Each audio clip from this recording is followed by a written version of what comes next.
नमस्कार। FYBA प्रथम सत्र हिंदी सामान्य इस विषय के बारे में कथा संचयन में हम लोगों ने पिछले व्याख्यान में दो कहानियां देखी। एक थी सौदा और दूसरी गदर। अब और एक कहानी देखते हैं, जीना वर। यह चित्रा मृगदल की प्रसिद्ध कहानी है। चित्रा जी 8वें दशक की बहुचर्चित कथाकार है। इनका जन्म 1944 में एक सामंती परिवार में हुआ। उसकी सोच आरंभ से ही समाजवादी थी। उनकी सहानुभूति वंचित वर्ग के प्रति रही हुई है। अपनी कथा रुत्तियों में चित्रा जी मानवीय संवेदनाओं को रेखांकित करती हुई मध्यम और निम्न वर्ग के पात्रों को उनकी जिंदगी के समूचे दायरे में घुसकर अध्ययन करती नजर आती हैं। साथ ही वे नए समय की रफ्तार में फंसी जिंदगी के तहत अपसंस्कृति के गर्त में घुसते जा रहे मानवीय मूल्यों की स्तब्ध कर देने वाली तस्वीर भी गहरी संवेदना से उकेरती है। चित्रा जी कहानियों पर दृष्टिपात करने पर यह महसूस होता है कि अपनी रचनाओं में अनुभव की संस्थिलता में रचने का कौशल उन्हें प्राप्त है। उनकी कहानियों में रचनात्मक संवेदना मामूली आदमी के आर्थिक सामाजिक वेदना के इर्द गिर्द किसी न किसी रूप में जुड़ी मनस्थितियों और घात प्रतिघात की बारीकियों से टकराती हैं। इस टकराहट पर यह होता है कि उनकी कहानियां मानव शोषण के विरुद्ध एक आवाज उठाती है। वे रूपवाद और कलावाद के फेरे में न पड़कर मानव जीवन की सामान्य समस्याओं के ताप से अपनी कहानियों को तपाती है। उनकी कहानियों में भाषा की एक धारदार आयरनी का प्रयोग मिलता है जो बहुत कम कथाकारों के पास है। चित्रा जी हिंदी कथा साहित्य जगत में उनका विशिष्ट स्थान है। उन्होंने कथा लेखन के साथ साथ चित्रकला, कविता, पत्रकारिता आदि के क्षेत्र में भी पदार्पण किया है। चित्रा जी की समस्त रचनाएं राजनीतिक, सामाजिक, मनोवैज्ञानिक आदि सभी दृष्टियों से श्रेष्ठ एवं उल्लेखनीय है। उन्होंने बाल साहित्य, अंग्रेजी और हिंदी दोनों भाषाओं की पत्र पत्रिकाओं में लेखन तथा फिल्म निर्माण आदि सभी क्षेत्रों में कार्य किया है। समकालीन महिला कथाकारों में चित्रा जी अपनी एक अलग पहचान रखती है। यह चित्रा जी एक कहानीकार के रूप में बहुत ही प्रसिद्ध है। समकालीन हिंदी साहित्य में कथा जगत की सशक्त कथाकार चित्रा जी का एक विशिष्ट स्थान है। उनका व्यक्तित्व एक भारतीय स्त्री की गरिमा से परिपूर्ण है तथा लेखन के स्तर पर उतनी ही चेतनायुक्त, जागरूक एवं मुखर है। उनके साहित्य का मूल स्वर समाज की सामूहिक भावना में अंतर्निहित है। उन्होंने अपने साहित्य के माध्यम से सामाजिक यथार्थ को प्रस्तुत किया है। समकालीन यथार्थ को वह जिस अद्भुत भाषिक संवेदना के साथ अपनी कथा कृतियों में अनेक वांछनीयों में अन्वेषित करती है, वह चकित कर देने वाला होता है। यह चित्राजी जो है, संपूर्ण साहित्य चित्राजी का वैचारिक धरातल के अंतर्गत विद्रोह, आक्रोश दृष्टिगोचर होता है। उसमें चित्राजी ने विद्रोह और आक्रोश पारिवारिक जनों, सामंतवादी वातावरण एवं प्रतिकूल परिस्थितियों की देन है। जमींदार घराने से सरोकार रखने वाली चित्रा को अपनी पिता से अत्यधिक स्नेह था, किंतु पिता की सामंतवादी विचारधारा और कार्यों ने चित्रा को अंतःकरण में विद्रोह की भावना उत्पन्न कर दी थी, जो सर्वप्रथम चित्रों के माध्यम से चित्रकला में अभिव्यक्त हुई, फिर क्रमशः कविता, कहानी, उपन्यास, पत्रकारिता में तथा कथाकार मृदला जी अपने लेखन के संदर्भ में कहती है, मैंने यह कभी नहीं सोचा था कि मुझे एक लेखिका के रूप में ख्याति प्राप्त होगी, क्योंकि बचपन से मैं चित्रकला की ओर आकर्षित थी। अपने हाथों में कागज और कलम देखकर मुझे स्वयं आश्चर्य होता है और पैड पर लगे हुए कोरे कागजों को कि सफेद तथा पास में रखी हुई कलम को देखकर धूर्ती रहती हूं। इन कोरे कागजों को देखकर मुझे यह एहसास होता है कि शायद ही इनकी भी कोई दुनिया होती है। लेखिका ने अपने बचपन में पारिवारिक सामाजिक परिवेश के बीच जिन प्रतिकूल परिस्थितियों का सामना किया, वही कटु अनुभव और शिशु संवेदना आगे चलकर लेखन में अभिव्यक्त हुई है। उनके बाल मन की विरोधी प्रवृत्तियां युवा अवस्था की चेतना में प्रतिक्रिया स्वरूप पनपने लगती है।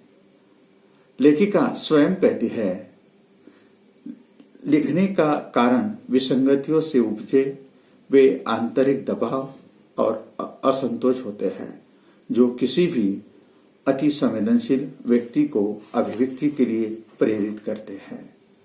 तो इस तरह ये चित्राजी का परिचय था। और इनकी जो कहानी है आगे कि वे कहती हैं कि मृदला जी ने अपने लेखन की शुरुआत सफेद सेनार नामक कहानी से की, जो उस समय नवभारत टाइम में छपी थी। इससे पूर्व उन्होंने अपने स्कूल के दिनों में भी कहानी लिखी। डोमी काकी नाम की छोटी कहानी लिखी थी, जिसे बाद में लघु कथा के रूप में दे दिया गया है। कथाकार जो है चित्राजी अपने जीवन के लगभग 40 वर्ष की रचना यात्रा में 3 महत्वपूर्ण उपन्यास उन्होंने लिखे हुए हैं। एक जमीन अपनी, आवा गिलुडू की रचना की है। इनके अतिरिक्त उनकी 16 कहानी संग्रह है, 3 बाल उपन्यास है, 6 बाल कथा संग्रह है, 2 वैचारिक निबंध संग्रह एवं 6 संपादित पुस्तकें प्रकाशित हो चुकी है। चित्राजी कृत सभी रचनाओं का विवरण बहुत ही लंबा चौड़ा है। यहाँ चित्राजी ने जो कहानी यहाँ अध्ययन के लिए रखी हुई है, उस कहानी का जो एक घुड़सवार या घोड़ा गाड़ी चलाने वाला व्यक्ति का इसमें परिचय दिया हुआ है। चित्राजी जो है कि जिनावार, यह इनकी एक लंबी कहानी है, जिसमें एक गरीब तांगे वाले असलम की गहरी पीड़ा का चित्रण हुआ है। असलम की घुड़ी सवारी बूढ़ी और अशक्त हो चुकी है। दूसरी घोड़ी खरीदने की हैसियत उसकी नहीं है। वह जानबूझकर एक गाड़ी से घोड़ी को टकराता है। जिससे उसकी सवारी घोड़ी मर जाती है। वह गाड़ी वालों से घोड़ी की कीमत लेकर समझौता कर लेता है, किंतु उसे लगता है कि उसने सवारी के साथ धोखा किया, उसकी मौत का सौदा किया। इस अपराध बोध में डूबे असलम को लगता है कि सवारी की मौत के बदले मिले नोट नहीं, सवारी की बोटिया है। मैं नोट नहीं गिन रहा हूं, मैं सवारी की बोटियां गिन रहा हूं। वह मानता है कि वह तो जानवर से भी गया बीता है, क्योंकि सरवरी ने उनके साथ कभी छल नहीं किया। कहानी का अंत बहुत ही हृदयस्पर्शी बताया गया है। यह कहानी संग्रह किताब घर प्रकाशन दिल्ली की ओर से वर्ष 1996 में प्रकाशित हुई है। चित्रा जी की ये जो कहानी है जिनावर कहानी संग्रह में कुल 18 कहानियां संकलित है। इसमें प्रेतियोनी, बाघ, सूप, जिनावर ऐसी असंख्य कहानियां हैं। इस कहानी संग्रह की शीर्षक कहानी जिनावर चित्रा मृदगल की बहुचर्चित कहानियों में से एक बताई जाती है। इस कहानी में मनुष्य और जानवर के मध्य स्थापित गहरे रिश्तों को दर्शाया गया है। इस कहानी का मुख्य पात्र असलम तांगा चलाता है और इसी में उसकी रोजी रोटी चलती है। असलम अपनी सरवरी का बहुत ध्यान रखता है, किंतु सरवरी अज्ञात रोग से ग्रस्त हो जाती है। असलम का परिवार सरवरी की कमाई पर ही चलता है। सरवरी बीमार होने पर भी असलम मजबूरीवश उसे तांगे में सवारी ढोने के लिए ले जाता है और सवारी को वापस छोड़ते वक्त उसका तांगा एक कार से टकरा जाता है। उस सरवरी की जांघ जख्मी हो जाती है। असलम अवसर पाते ही मातम मनाने की मुद्रा में गाड़ी वाली लड़की से 8,000 रुपए की मांग करता है। लड़की के परिवार वाले 2,000 रुपए देकर मामला निपटाने की कोशिश करते हैं। वह नहीं चाहते कि लड़की को कोर्ट कचहरी के चक्कर काटने पड़े। यहाँ पर असलम के माध्यम से मनुष्य की स्वार्थी प्रवृत्ति को दर्शाया गया है।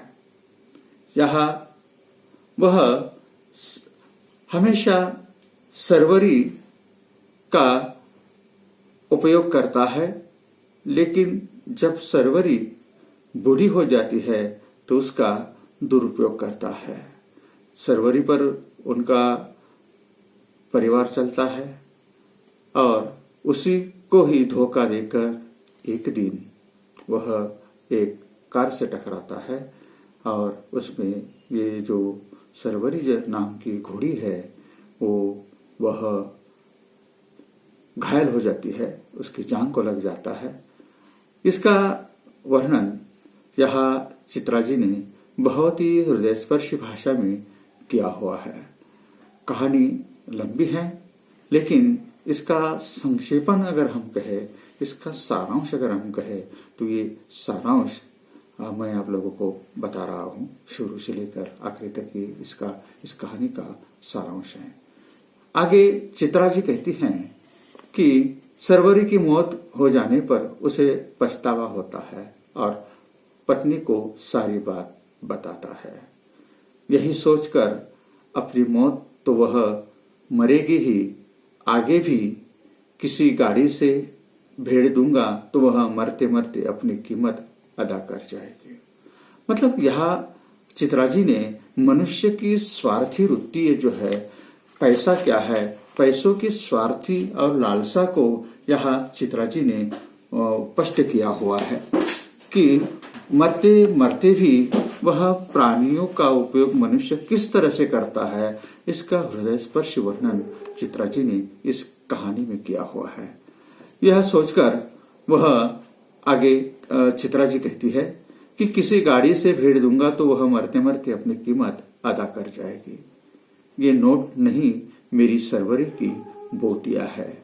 ऐसा आखिरी में इस असलम को पछतावा होता है कि जिस घोड़ी ने, जिस सरवरी ने उसे इतना सारा कुछ दिया पूरे जिंदगी भर, फिर भी मनुष्य यह किस तरह स्वार्थी होता है, पैसे का लालची होता है। और ये यहाँ लेखिका ने स्पष्ट करने की कोशिश की हुई है।